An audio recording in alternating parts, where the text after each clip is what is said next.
Et bonjour et bienvenue à tous dans cette deuxième émission qui traite d'informations positives. Le but ici est de changer d'angle de vue sur les informations classiques ou bien de se concentrer sur d'autres qui nous font du bien au moral.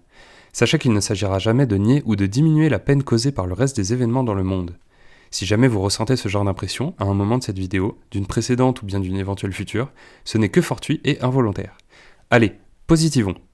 On va commencer avec Chris Nikic, un Américain de 21 ans qui a terminé un Ironman le 8 novembre en Floride. Cette course extrêmement difficile enchaîne 3,8 km de natation, 180 km à vélo et 42 km de course à pied.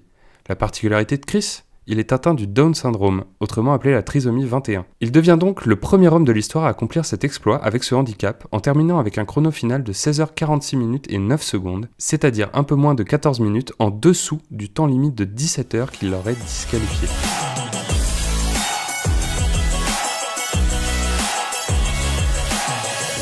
Chris Nikic, you are an Ironman!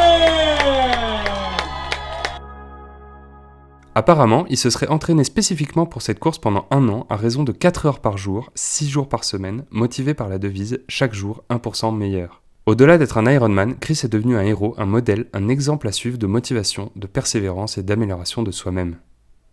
Question vélo. Peut-être que vous le saviez, le gouvernement avait mis en place au moment du déconfinement, vers mai, une aide de 50 € à toute personne faisant réparer son vélo. Et bien aujourd'hui, c'est plus de 900 000 vélos qui ont bénéficié de cette aide. Preuve que ce dispositif a plu et a répondu à un vrai besoin des Français. Ce chiffre atteint l'objectif du gouvernement et a permis de dynamiser le secteur de la réparation de vélos.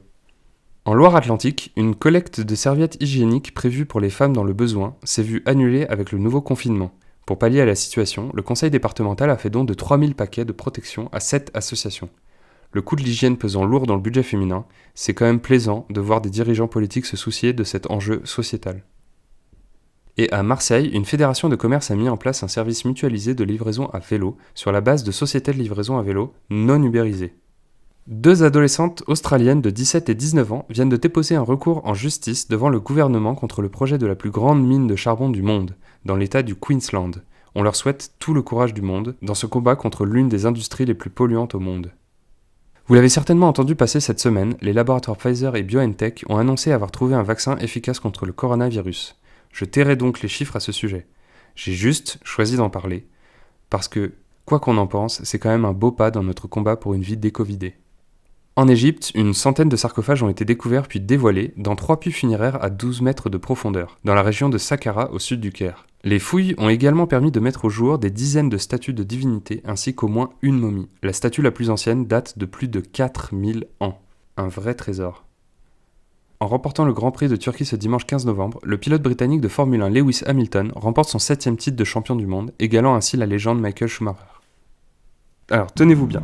Le 6 novembre à Los Angeles, un hélicoptère médical transportant un cœur pour une transplantation se crache sur le toit de l'hôpital. Les passagers survivent et le cœur, enveloppé dans un sac stérile comme tous les organes pour des transplantations, est récupéré par un infirmier dans les décombres.